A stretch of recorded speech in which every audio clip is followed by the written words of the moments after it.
Healthy Innocence is a nonprofit organization emphasizing on curbing childhood obesity.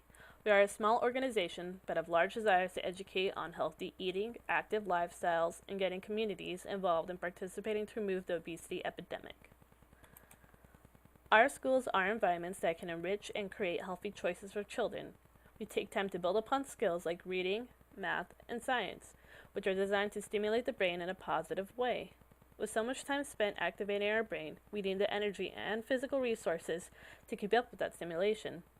Our challenge has been getting teachers as involved in childhood health and active lifestyles as they are in the classroom.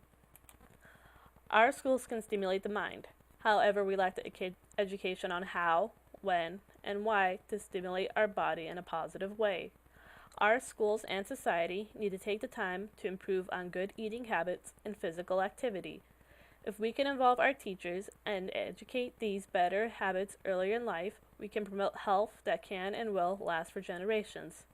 As a society, we can change the outlook for our children, but must work together. Having unhealthy eating patterns and a lack of physical stimulation are a direct correlation to childhood obesity. Our challenge has been the ability to educate and change the format for how students eat during their lunchtime at school. This figure shows schools allowing their students to purchase less nutritious snacks and beverages. So much time is spent in the curriculum for student learning that we are constantly battling with the importance of healthy eating to improve the ability to learn. Healthier eating not only aids the learning process, but improves activity, focus, and can lower obesity.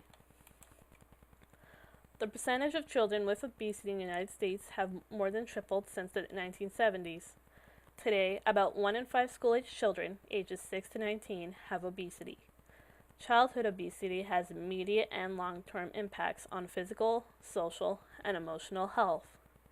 Children with obesity have a high risk for having other chronic health conditions and diseases. Asthma, sleep apnea, bone and joint problems, type 2 diabetes, and risk factors for heart disease, to name a few, are the results of childhood obesity. In order to combat this challenge of healthy eating and healthy lifestyles in children, we need the power of the teachers and the educators that have our children almost every day. We are reaching out to the educators where they spend most of the time outside of the class. In order to create a change, we need the teachers and staff on our side to not only educate, but set the example of how important fighting childhood obesity is to our youth. We have found that getting healthy snacks and information to our teachers during their time spent in the lounges has given us opportunities to schedule trainings, allow medical education on childhood obesity, and provide proper funding through the city and state programs. This critical information does not only reach the teachers, but the students and parents as well. With our staff of nurses, as well as our direct involved with city and state funding, we are changing the culture of how we eat, but more importantly, educating why we want to change how we eat. In conclusion, schools are the ideal setting to combat childhood obesity. Winning the teachers to our cause and creating a healthier lifestyle will not only improve test scores and focus, but studies show it can improve well-being and lower the effects of depression and anxiety.